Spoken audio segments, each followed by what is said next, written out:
Most people think getting rich is some kind of complicated secret, right? That it's all about luck or these crazy complex schemes or some sort of Wall Street wizardry. We're told it's all about hacks or finding that one big thing. But what if I told you it's not a secret at all? What if building real, lasting wealth just boils down to a simple, almost brutally honest math equation? That's it. Income minus your expenses multiplied over time equals your wealth. Seriously, no magic, no secret handshake. Okay, so let's really dive into this. We're going to look at the story of someone who took this exact equation and used it to become a millionaire by the time he was 26. And he didn't do it by looking rich. He did it by living like a hermit. So, the very first part of this equation forces us to tackle the biggest myth about money, this obsession with how much you earn. We're all conditioned to think a bigger paycheck automatically means you're richer. But, well, the math tells a very, very different story. I mean, just look at this. You've got someone earning 200 grand a year, but they're spending all of it. The big rent, the flashy car lease, all the fancy dinners. At the end of the year, they've added exactly zero to their net worth. Meanwhile, the person earning just a quarter of that, but who lives super frugally and squirrels away 45 grand, they are getting richer every single day. So the real takeaway here is it's not what you make, it's what you keep. So, how does this super simple math become a whole philosophy for building wealth? Well, it all starts with avoiding one huge trap. And that trap is called lifestyle inflation. It's that little voice in your head that says, hey, you got a raise, you deserve a new car, or you just closed a big deal, time for bottle service. It is the silent killer of wealth. It makes sure that no matter how much your income goes up, you're always stuck right back at zero. The guy we're talking about, Graham Stephan, he learned this lesson the hard way. When he was just 19, he got his first big real estate commission and immediately went out and bought a Lotus.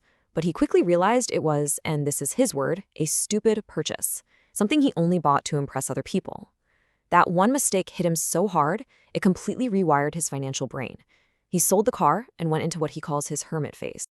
So, how did this new hermit philosophy actually turn into cold, hard cash?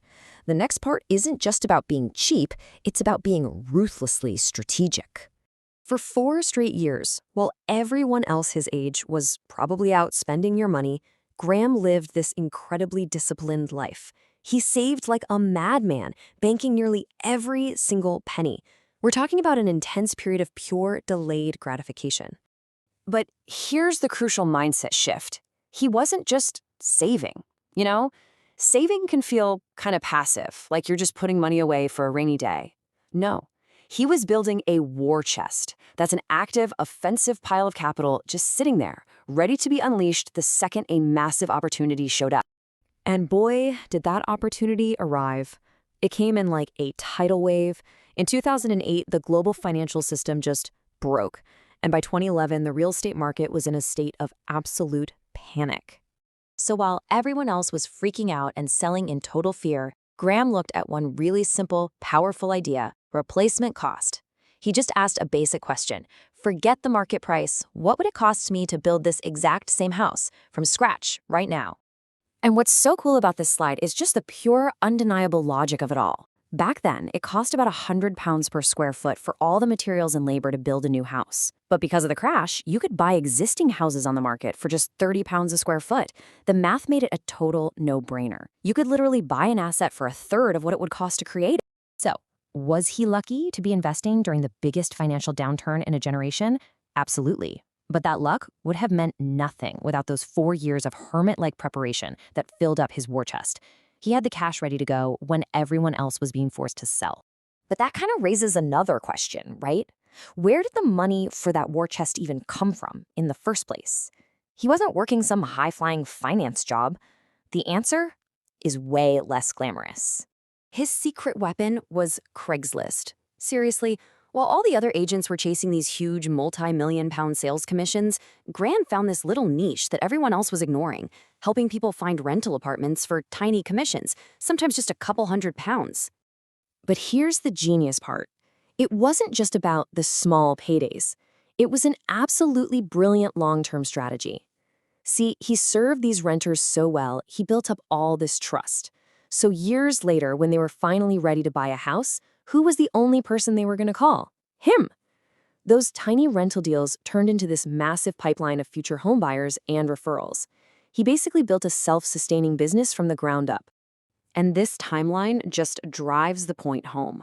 This was not an overnight success. It was a 9-year journey, from starting out, getting through the crash, patiently investing his money, and then finally hitting that millionaire status. 9 years of consistent, unglamorous hard work. So, after all that, what's the ultimate lesson here? What's the big takeaway? Well, it all comes back to that simple math we started with. It's this. Your financial behavior is infinitely more powerful than the size of your paycheck. What you do with your money will always, always matter more than how much of it you make.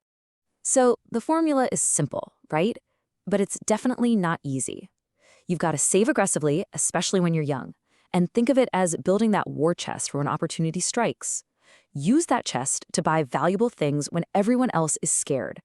And above all, you have to commit to the long game with relentless, boring consistency. And if you need any more proof that behavior is king, here you go. Years later, as a multimillionaire, Graham still drives a humble 2016 Toyota Prius. His habits didn't change just because his income did. And that is the real secret. Which really just leaves us with one final question. The math is simple, but the discipline, that's the hard part. So you have to ask yourself, are you willing to trade short-term appearances for long-term freedom? Are you willing to be a hermit for a decade so you can be free for the rest of your life? If you are inspired by this video, please like, share, and subscribe. Watch out for my next video. Thanks for watching.